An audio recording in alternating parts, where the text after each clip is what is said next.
Selamat pagi, salam sejahtera. Terima kasih karena bersama dengan saya di Nazilin Unity Channel.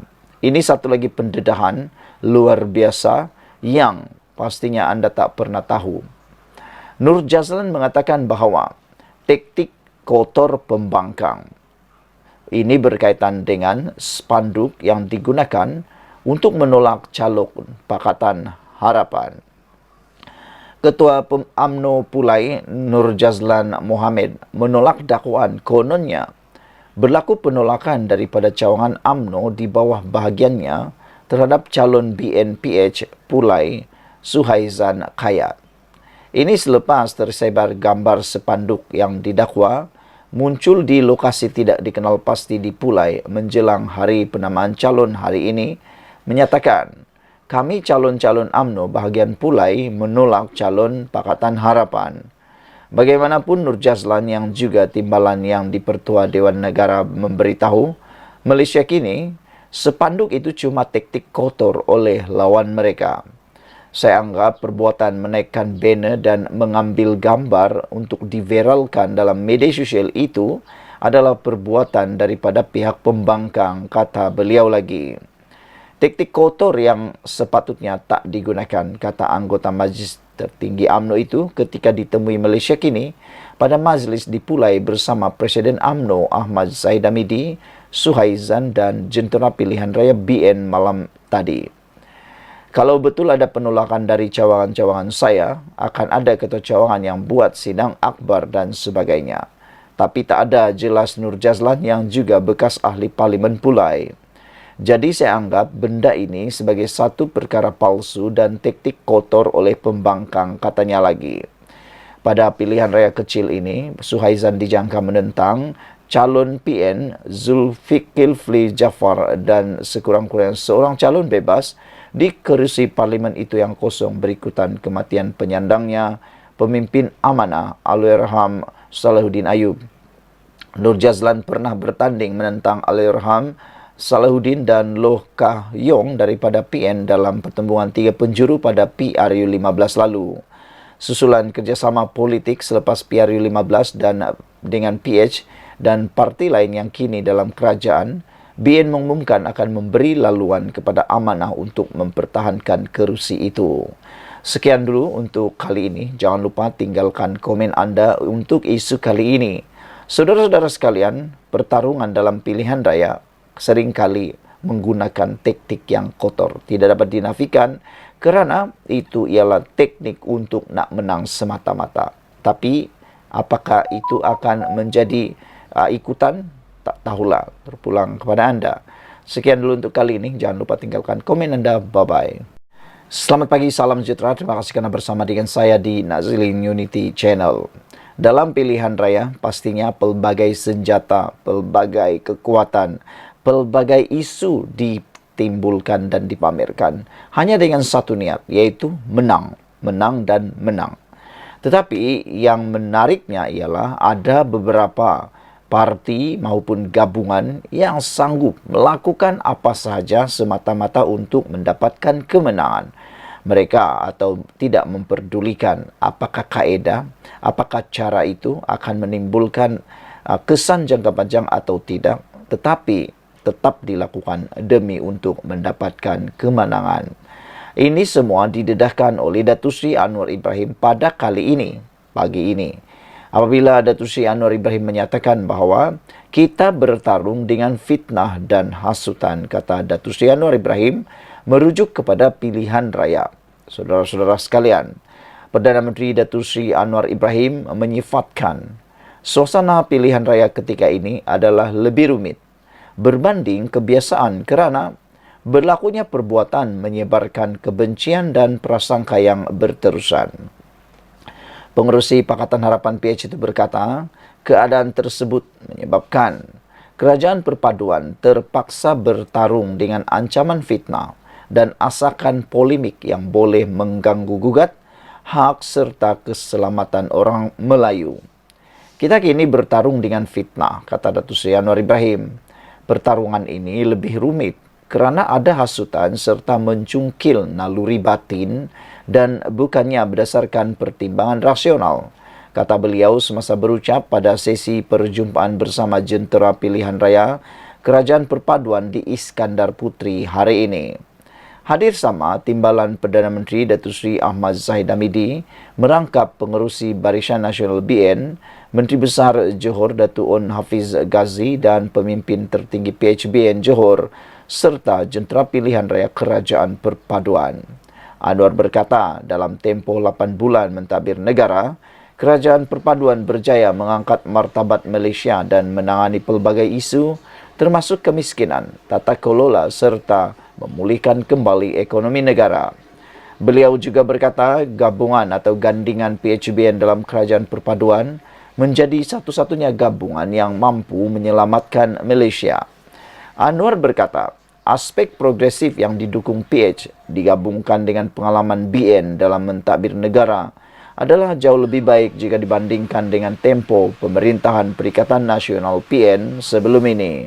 Dengan pengalaman rakan-rakan BN dan aspek progresif PH, bagi saya gabungan ini adalah satu-satunya wadah dan wahana untuk selamatkan Malaysia ketika ini, kata Anwar Ibrahim pada majlis yang dihadiri lebih 500 jentera parti dalam Kerajaan Perpaduan sempena pilihan raya kecil PRK Pulai dan Dewan Undangan Negeri Simpang Jeram.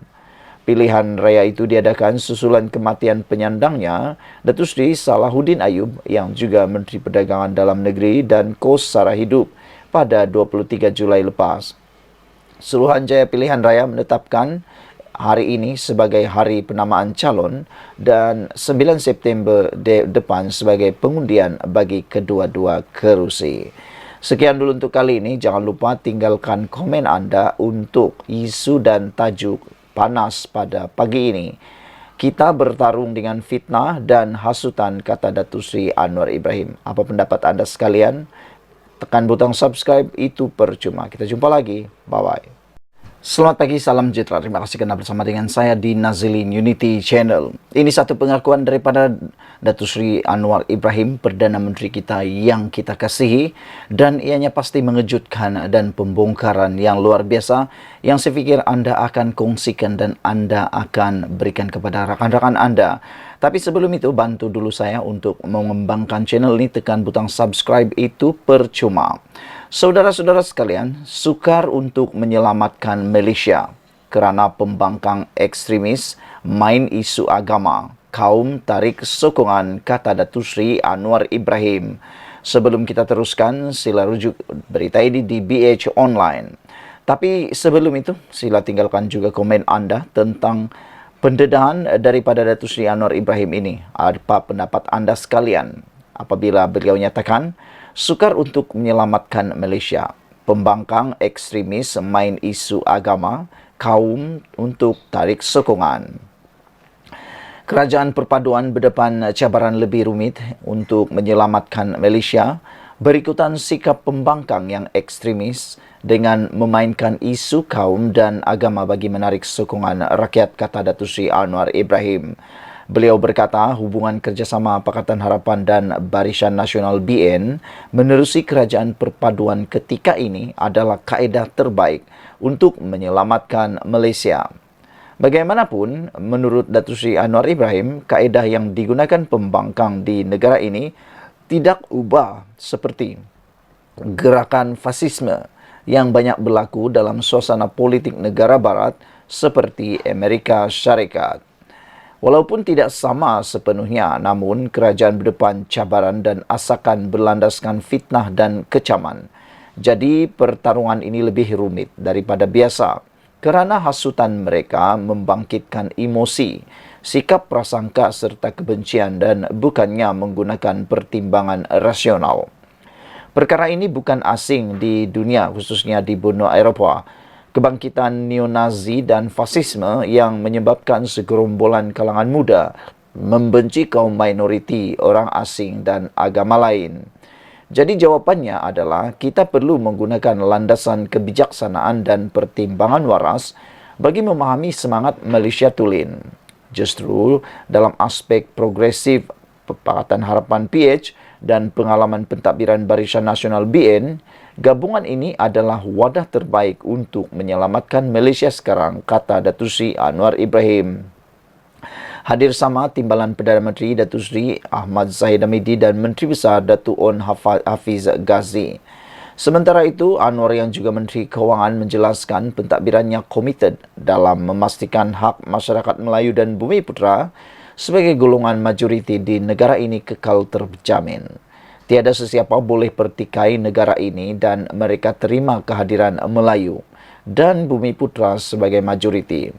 Sebab itu, bahasa, agama dan hak istimewa Melayu dalam kerajaan perpaduan jelas dan tidak akan dimungkiri. Jangan ada kekhawatiran dalam soal itu. Kita terima pakai prinsip dalam perlembagaan dan tidak sama sekali meremehkan, kata Datuk Seri Anwar Ibrahim, apalagi merendahkan atau menghina siapa juga. Malah, kita santuni dan anggap semua kaum dan agama di Malaysia sebagai satu pasukan keluarga untuk selamatkan Malaysia, kata Datuk Seri Anwar Ibrahim. Saudara-saudara sekalian, ini satu pendedahan dan juga pengakuan daripada Datuk Seri Anwar Ibrahim yang memang kita tunggu-tunggu. Sekian dulu untuk kali ini. Jangan lupa tinggalkan komen anda, tekan butang subscribe. Kita jumpa lagi. Bye-bye. Selamat malam, salam sejahtera. Terima kasih kerana bersama dengan saya di Nazilin Unity Channel.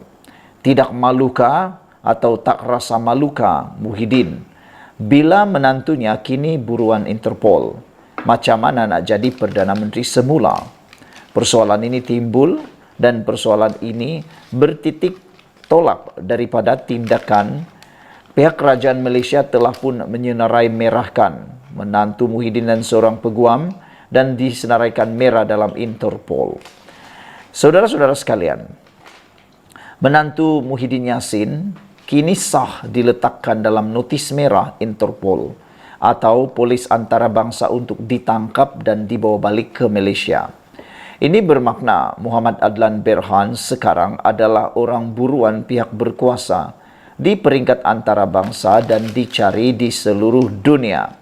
Ada persamaan dengan Jolo? Iya, ada. Jolo pun telah disenaraikan sebagai senarai merah Interpol. Menantu Muhyiddin pun telah disenaraikan senarai merah Interpol. Jadi mereka sekarang mempunyai status yang sama. Ini bermakna Muhammad Adlan Berhan sekarang adalah buruan pihak berkuasa di peringkat antarabangsa dan dicari di seluruh dunia. Turut bersama diburu Interpol ialah seorang peguam Mansur Saad. Kedua-dua mereka dikehendaki SPRM untuk disiasat berkaitan dakwaan rasuah berhubung projek melibatkan pendaftaran dan penyimpanan maklumat biometrik untuk pekerja asing. Kedua-dua mereka dipercayai melarikan diri ke luar negara sejak bulan Mei tahun ini. Ya sudah, tindakan notis merah telah dikenakan terhadap mereka, kata Ketua Polis Negara. Ketua Polis Negara kita iaitu Razaruddin Hussein hari ini mengesahkan berkaitan notis merah terhadap kedua-dua suspek yang dikehendaki SPRM itu. Muhammad Adlan sebelum ini melalui peguamnya mengeluarkan kenyataan yang mendakwa dia menjadi sasaran secara tidak sah oleh SPRM yang menyebabkannya menderita dan berada di ambang kehancuran dari segi keuangan. Dia juga mendakwa akaun bank baik pribadi maupun yang dikaitkan dengan syarikatnya telah dibekukan tanpa notis. Bagi Mansur pula, dia mendakwa bahawa dia menjadi mangsa penganiayaan politik. Dengan disenaraikan dalam senarai merah Interpol ini, tidak rasa malukah Muhyiddin dengan apa yang sedang berlaku dan diperbualkan ramai. Di mata umum, gambaran yang terpampang dan sedang diperkatakan ramai ialah menantu seorang bekas Perdana Menteri sedang diburu dan kini diletakkan dalam notis merah Interpol. Berikutan enggan menyerah diri. Di mana rasa tanggungjawab Muhyiddin sebagai pemimpin dan bekas Perdana Menteri? Jika tidak boleh meminta menantunya untuk menyerah diri, beliau tentunya boleh meminta anak perempuannya iaitu isteri Muhammad Adlan untuk memujuk suaminya agar segera kembali dan menyerah diri kepada SPRM. Lagipun, berapa lama mahu melarikan diri dan bersembunyi? Kenapa Muhyiddin tidak melakukannya? Terpenting sekali, macam mana nak jadi Perdana Menteri semula. Jika perkara penting seperti ini pun, yaitu memastikan menantu sendiri patuh kepada undang-undang pun gagal dilakukan.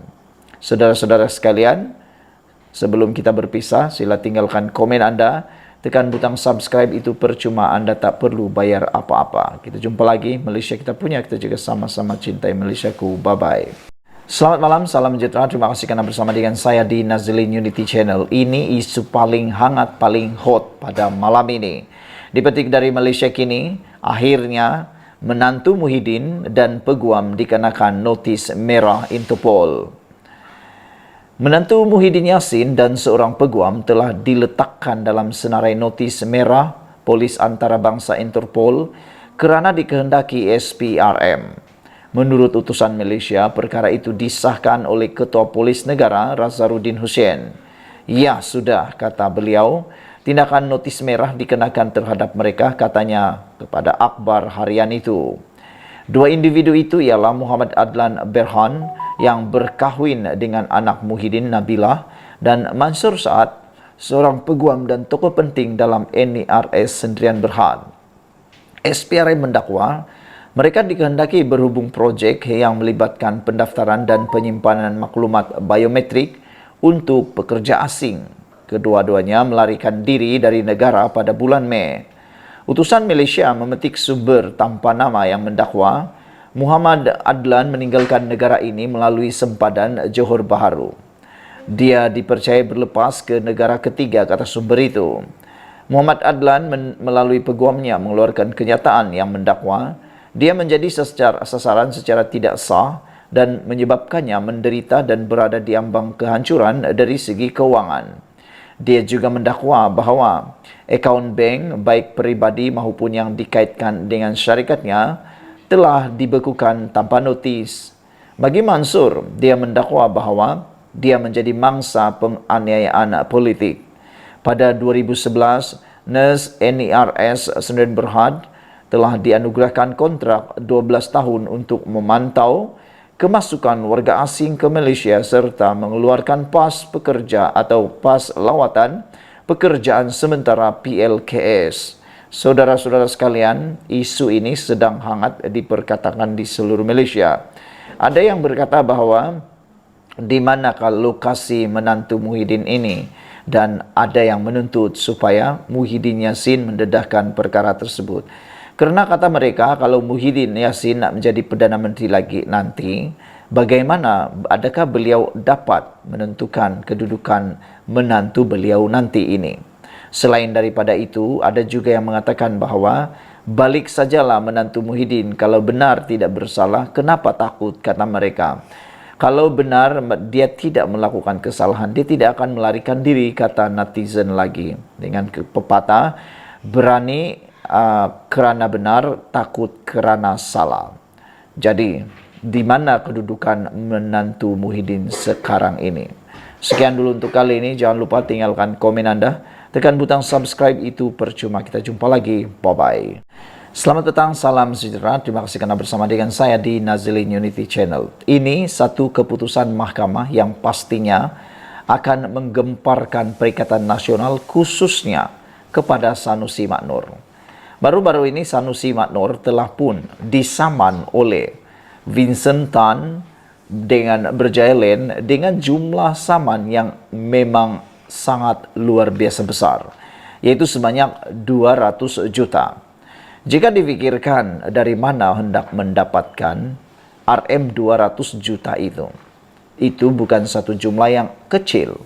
Bagi pendapat saya, jumlah itu kalau beliau bukan orang yang terlalu kaya, itu hampir mustahil untuk dibayar.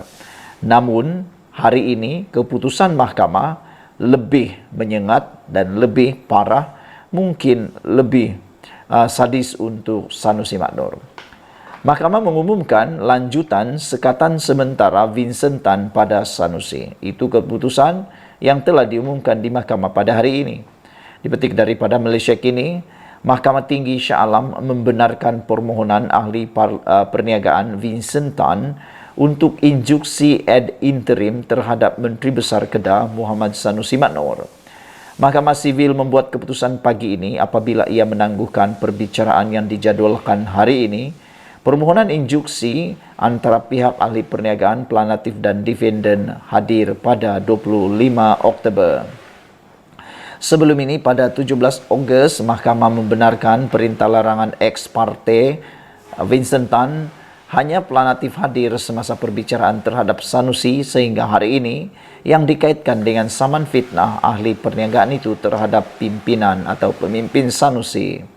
Hari ini pada mulanya ditetapkan untuk pasukan undang-undang Vincent Tan dan Sanusi untuk membentangkan hujahan lisan sama ada injuksi patut dikenakan sementara menunggu penyelesaian tuntutan mahkamah. Ketika dihubungi pagi ini, peguam bela ahli perniagaan itu, Chua Kia Lin, berkata bahawa pasukan undang-undang Sanusi berhasrat untuk menentang permohonan injuksi dan memerlukan lebih masa untuk memfailkan afidavit dan hujahan bertulis mereka. Memandangkan kami planatif tidak mempunyai bantahan terhadap perkara itu, Mahkamah menetapkan tarikh perbicaraan antara bahagian pada 25 Oktober. Dalam pada itu, Mahkamah juga telah memberikan injuksi ad interim sementara menunggu pelupusan penuh injuksi interparte, kata Chua. Semakan pada senarai kuasa dalam talian Badan Kehakiman menunjukkan bahawa perkara itu ditetapkan untuk penderangan injuksi interpartes pada 25 Oktober di hadapan Pesuruhjaya Kehakiman Chong Yu Choi. Malaysia kini sedang menunggu jawapan daripada Peguam Sanusi berhubung perkara itu.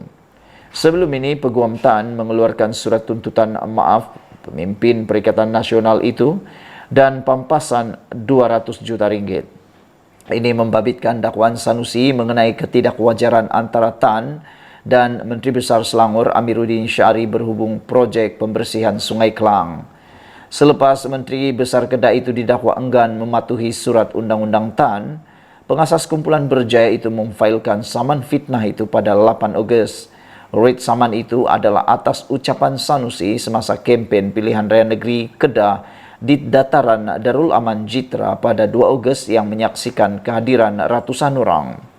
Menurut pernyataan tuntutan, Tan dan Berjailen Berhad, masing-masing planatif pertama dan kedua, menolak dakwaan itu dengan alasan Sanusi enggan mematuhi surat undang-undang mereka melalui surat peguamnya sebagai jawapan bertarikh 8 Ogos. Planatif mendakwa bahawa bukan sahaja dakwaan itu tidak berasas dan tidak benar, tetapi juga diucapkan dan disebarkan dengan niat jahat untuk matlamat politik. Tan dan syarikat itu mendakwa Sanusi tidak mengambil langkah munasabah untuk mengesahkan kebenaran dakwaan itu sebelum melafazkannya semasa ucapan. Mendakwa defendant mahu mendapatkan publicity murahan dan sensasi untuk keuntungan peribadi atau pilihan raya. Planatif mendakwa bahawa kenyataan Sanusi menggambarkan mereka sebagai korup dan kroni Amiruddin telah menyebabkan kerajaan negeri Selangor menanggung kerugian RM180 juta daripada tanah yang dikatakan diberikan secara percuma dan menipu rakyat Selangor antara lain. Selain pelbagai ganti rugi, Tan dan Berjailen memohon injuksi untuk menghalang Sanusi daripada terus mengulangi kenyataan yang didakwa berunsur fitnah itu. Planatif juga menuntut faedah 5% ke atas sebarang jumlah penghakiman yang diberikan, kos dan atau apa-apa relief yang lain difikirkan sesuai oleh mahkamah. Sekian dulu untuk kali ini. Jangan lupa tinggalkan komen anda, tekan butang subscribe, itu percuma. Kita jumpa lagi. Bye-bye. Selamat malam, salam sejahtera. Terima kasih kerana bersama dengan saya di Nazilin Unity Channel. Ini satu lagi kemenangan besar buat rakyat Malaysia yang telah diumumkan oleh Perdana Menteri Anwar Ibrahim. Adakah dengan ini Datuk Seri Anwar Ibrahim akan lebih mendapat kepercayaan daripada rakyat? Hari ini Anwar Ibrahim telah mengumumkan dana tambahan RM30 juta untuk menaik taraf laluan Gerik-Jeli. Perdana Menteri Datuk Seri Anwar Ibrahim hari ini mengumumkan peruntukan tambahan sebanyak 30 juta ringgit bagi menaik taraf Jalan Raya Timur Barat yang menghubungkan Gerik dan Jeli. Beliau yang juga Menteri Kewangan berkata, peruntukan tersebut adalah sebagai tambahan peruntukan penyelenggaraan jalan itu yang dianggarkan sebanyak Rm80 juta sehingga Rm100 juta. Terdapat banyak permohonan peruntukan bagi penyelenggaraan jalan di seluruh negara. Dan saya akan mengkajinya dalam belanjawan madani kedua yang akan dibentangkan pada Oktober, kata Datuk Seri Anwar Ibrahim. Tetapi hari ini saya boleh meluluskan tambahan Rm30 juta untuk perbaiki jalan, kata Datuk Seri Anwar Ibrahim dalam ucapan ketika melancarkan kempen My Jalan Kementerian Kerja Raya KKR di Gerik, Lapur bernama. Turut hadir Menteri Kerja Raya Datuk Seri Alexander Nantan Linggi dan Menteri Besar Perak Datuk Seri Saarani Mohamad. Untuk rekod, sebelum ini Alexander mengumumkan peruntukan awal Rm30 juta daripada KKR bagi menaik taraf dan menyelenggara laluan tersebut. Sementara itu, dalam satu hantaran di Facebook Anwar sebentar tadi, beliau menyifatkan jumlah peruntukan tersebut pastinya memberi impak besar kepada pembangunan infra di kawasan berkenan untuk dimanfaatkan kepada pengguna jalan raya. Katanya, kerajaan perpaduan sentiasa prihatin dalam keluh kesah rakyat serta memahami keinginan rakyat untuk memiliki kemudahan asas, yaitu jalan raya yang selesa dan selamat. Saudara, sejak jadi Perdana Menteri, Datuk Seri Anwar Ibrahim telah memberikan pelbagai inisiatif untuk kebaikan rakyat semua. Salah satunya ialah beliau juga telah pun menambah beberapa projek, termasuk cuba membantu memperbaiki bekalan air bersih di Kelantan. Namun demikian, adakah tindakan itu tidak mencukupi sehingga hanya 2 kerusi yang mampu dimenangi oleh Pakatan Harapan BN di Kelantan. Diharap dengan peruntukan-peruntukan yang disalurkan oleh Kementerian Keuangan melalui Datuk Seri Anwar Ibrahim ini mampu menangi hati rakyat. Sekian dulu untuk kali ini. Jangan lupa tinggalkan komen Anda, tekan butang subscribe. Kita jumpa lagi. Bye-bye. Selamat malam, salam sejahtera. Terima kasih kerana bersama dengan saya di Nazilin Unity Channel. Beberapa hari selepas LHDN membekukan akaun Hamzah Zainuddin dan keluarganya, hari ini Hamzah Zainuddin tampil memberikan kata atau komen tentang perkara tersebut. Sebelum saya teruskan ulasan dan pendedahan pada petang ini, jangan lupa tinggalkan komen Anda, tekan butang subscribe. Tekan butang subscribe itu percuma, Anda tak perlu bayar apa-apa. Baiklah, kemarin kita digemparkan dengan satu isu yang luar biasa, yaitu akaun Hamzah Zainuddin dan keluarganya telah pun dibekukan oleh LHDN. Kononnya LHDN membekukan akaun tersebut ada kaitan dengan siasatan SPRM baru-baru ini. Namun demikian, yang lebih mengejutkan kita ialah apabila Hamzah Zainuddin tampil membuat pengakuan, tampil membuat pencerahan yang kita tunggu-tunggu. Walau bagaimanapun, sejauh mana kita boleh meyakini pendedahan dan pencerahan serta pengakuan daripada Hamzah Zainuddin ini terpulang pada Anda. Sila tulis dalam ruangan komen Anda. Hamzah Zainuddin kata akaun yang dibeku adalah atas arahan pemimpin politik tertinggi kerajaan. Ada netizen yang mula memberikan komen. Mereka kata asal saja ahli politik yang disiasat SPRM atau dibekukan. Balik-balik jawapannya ialah ada orang yang mengarahkan pembekuan. Itu yang seringkali berlaku. Padahal kalau orang biasa, tiada pula masalahnya. Saudara-saudara, Ketua Pembangkang Hamzah Zainuddin mengesahkan lembaga hasil dalam negeri LHDN telah membekukan akaun miliknya dan istrinya semalam. Hamzah yang merupakan Setiausaha Agung Bersatu itu mendakwa pembukaan itu berpunca daripada tekanan dan campur tangan pemimpin-pemimpin politik tertinggi Kerajaan Persekutuan. Pembekuan ini yang kemudiannya disebarkan kepada media merupakan usaha terdesak kerajaan pimpinan Anwar Ibrahim untuk terus menekan pimpinan PN yang semakin mendapat kepercayaan rakyat, kata Hamzah Zainuddin lagi. Ia juga satu taktik kotor yang berterusan bagi mencipta persepsi buruk terhadap Perikatan Nasional, terutamanya selepas sokongan majoriti rakyat beralih kepada PN yang memenangi 146 daripada 245 kerusi DUN baru-baru ini. Katanya dalam kenyataan hari ini. Semalam, Pembekuan itu dilaporkan berkaitan dengan siasatan SPRM yang sedang dijalankan terhadapnya. Hamzah berkata pendakwaan politik terhadapnya serupa seperti kes melibatkan pengerusi Perikatan Nasional Muhyiddin Yassin yang kini berdepan 4 pertuduhan salah guna kuasa berkaitan projek Jana Wibawa ketika dia menjadi Perdana Menteri. Pada 15 Ogos lalu, Mahkamah Tinggi melepas dan membebaskan Muhyiddin daripada 4 pertuduhan itu.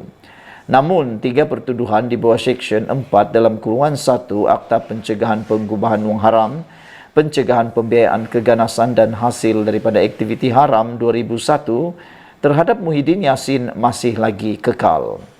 Hamzah Zainuddin juga berkata dia pasti ada banyak lagi tindakan politik akan diambil terhadapnya dan pemimpin PN lain dalam masa terdekat.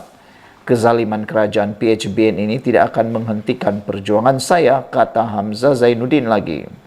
Sementara itu, Hamzah Zainuddin berkata dia telah menyerahkan surat tuntutan kepada kerajaan SPRM dan Ketua Pesuruhjaya SPRM Azam Baki. Peguam saya sedang menyediakan kertas-kertas tindakan untuk tujuan memulakan tindakan mahkamah terhadap SPRM, Ketua Pesuruhjaya SPRM dan kerajaan kerana mengheret nama saya dalam kes pendakwaan yang tiada kena mengena dengan saya, kata beliau lagi. Sekian dulu untuk kali ini. Ikuti terus ulasan selepas ini. Jangan lupa tinggalkan komen Anda, tekan butang subscribe. Kita jumpa lagi. Bye-bye. Selamat petang, salam sejahtera. Terima kasih kerana bersama dengan saya di Nazilin Unity Channel. Isu hangat petang ini datang daripada Harapan Daily. Perikatan Nasional Kerajaan gagal berkuasa pun sebab peralatkan nama Islam. Itu kata pengarah komunikasi Amanah Nasional Khalid Samad. Apabila beliau kata Perikatan Nasional PN telah gagal mentadbir kerajaan negeri dan kerajaan persekutuan ketika berkuasa selama 33 bulan, namun ia berjaya ditutup dengan memperalatkan nama Islam. Sebelum kita teruskan ulasan pada petang ini, jangan lupa tinggalkan komen Anda dan bantulah saya. Tekan butang subscribe, itu percuma. Anda tak perlu bayar apa-apa. Dengan menekan butang subscribe, Anda mendapat ulasan terkini percuma daripada channel ini dan juga daripada rakan-rakan penganalisis politik yang lain, pemerhati politik yang lain, dan Anda dapat mengembangkan channel ini. Terima kasih atas bantuan Anda semua. Beliau berkata, Khalid Samad berkata, apabila kerajaan perpaduan di Selangor membentangkan prestasi sepanjang 5 tahun, ia sudah tidak lagi relevan disebabkan ada penyokong PN yang sudah didoktrin bahawa prestasi dan kecemerlangan kerajaan tidak penting. Apa yang penting, katanya, Perikatan Nasional yang kononnya mahu menyelamatkan Islam itu mesti kekal berkuasa biarpun gabungan itu terbukti gagal dalam pentadbiran mereka. Bila kita nak hadapi pilihan raya negeri di Selangor, kita nyatakan apa kejayaan kerajaan negeri, apa kebaikan yang dah dilaksana, tapi semuanya dah jadi tak relevan. Bagi orang-orang yang termakan dengan doktrin PN, prestasi kerajaan yang cemerlang semua tak penting. Yang penting, PN mesti berkuasa kerana Perikatan Nasional itulah yang akan selamatkan atau hentikan ancaman terhadap Islam yang kononnya sedang berlaku menurut Khalid Samad. Dia hanya mampu menghasilkan, menurut Khalid Samad, dia hanya mampu menghasilkan persepsi, oh ini tak ikut Islam. Tapi apa Islam cadangkan, dia tak cakap pula. Dia tutup kegagalan Perikatan Nasional dengan memperalatkan Islam, kata Khalid Samad. Dia selubung Islam tu pada dia. Apa yang PN tak mampu buat dan gagal, mereka kata yang penting Islam selamat. Ini adalah satu corak pemikiran yang akan memundurkan umat Islam dan akan memundurkan bangsa Melayu, kata Khalid Samad dalam bicara Haji Khalid Samad di Facebook Jom Channel malam tadi. Pengerusi Amanah Kelantan itu juga meluahkan rasa khawatir apabila umat Islam selesa dengan kemunduran yang berlaku seperti masalah air, pembangunan dan pengangguran yang tinggi di Kelantan. Bila dia cakap dia parti Islam, sikapnya tidak menunjukkan sebegitu dan doktrinnya memundurkan umat Islam. Adakah itu yang kita inginkan? Soal Khalid Samad. Ada yang kata dunia ini tak penting. Yang penting kita fikir ialah akhirat. Tak payah pembangunan buang masa. Jadi selagi mana umat Islam mempunyai kefahaman yang sebegitu, maka Perikatan Nasional akan menang dan inilah cabaran dihadapi Pakatan Harapan BN, ujar beliau lagi. Sebelum kita berpisah, sila tinggalkan komen Anda untuk isu dan ulasan Khalid Samad kali ini. Khalid Samad menyatakan Perikatan Nasional kerajaan gagal, berkuasa pun sebab peralatkan nama Islam. Sebelum kita teruskan, kata-kata yang paling menyengat daripada Khalid Samad ini ialah apabila Kerajaan Perpaduan di Selangor membentangkan prestasi sepanjang 5 tahun, ia sudah tidak lagi relevan disebabkan ada penyokong Perikatan Nasional yang sudah didoktrinkan dengan bahawa prestasi dan kecemerlangan kerajaan tidak penting. Apa yang penting, kata Khalid Samad, Perikatan Nasional yang kononnya mahu menyelamatkan Islam itu mesti kekal berkuasa biarpun gabungan itu terbukti gagal dalam pentadbiran mereka, kata Khalid Samad lagi. Sekian dulu untuk kali ini. Jangan lupa tinggalkan komen Anda, tekan butang subscribe. Kita jumpa lagi. Bye-bye.